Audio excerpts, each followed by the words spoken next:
જય માતાજી બધા મિત્રોને મારા આજના આ વિડીયોમાં તમારું હાર્દિક સ્વાગત છે અને આ મિત્રો આ ચેનલને સબસ્ક્રાઈબ કરી લેજો તેથી અવનવા વિડીયોની માહિતી આપ સુધી પહોંચી શકે। આજે આ વિડીયોમાં જાણીશું કે ચાંદીપુરા વાયરસ શું છે અને તેના લક્ષણો શું છે, તો ચાલો જાણીએ।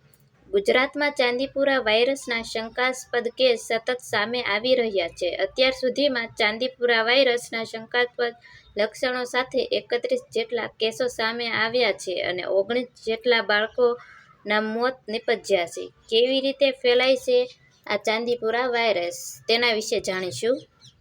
ચાંદીપુરા વાયરસના ફેલાવા માટે સેન્ડ ફ્લાય એટલે કે એક પ્રકારની રેતીની માખી રોગ માટે જવાબદાર મનાય છે।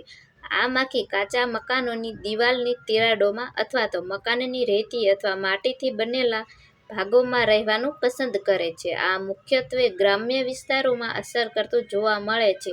9 માસથી લઈને 14 વર્ષના બાળકોમાં આ વાયરસનું જોખમ રહે છે। અને ચાંદીપુરા વાયરસના લક્ષણો કેવા હોય છે તેના વિશે જાણીશું।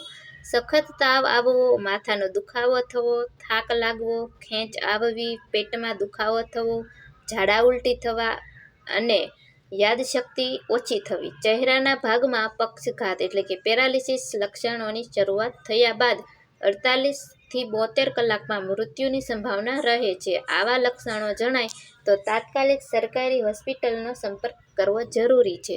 હવે આ રોગની સારવાર વિશે જાણીશું। આરામ કરવો, પૌષ્ટિક આહાર અને વધુ માત્રામાં પાણી પીવું। રોગચાળો અટકાવવાના ઉપાયો વિશે જાણીશું। સેન્ડ ફ્લાયની ડેન્સિટી વરસાદી ઋતુમાં વધુ હોય છે।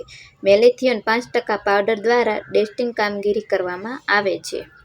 વિનામૂલ્યે નિદાન તમામ સારવાર અને દવા સરકારી પ્રાથમિક આરોગ્ય કેન્દ્રો અને સરકારી હોસ્પિટલ ખાતે કરવામાં આવે છે। આવા લક્ષણો ધરાવતા કોઈ કેસ તમારા ધ્યાનમાં આવે તો તાત્કાલિક સારવારના પગલાં લેવા અને ડૉક્ટરની સલાહ લેવી જરૂરી બને છે।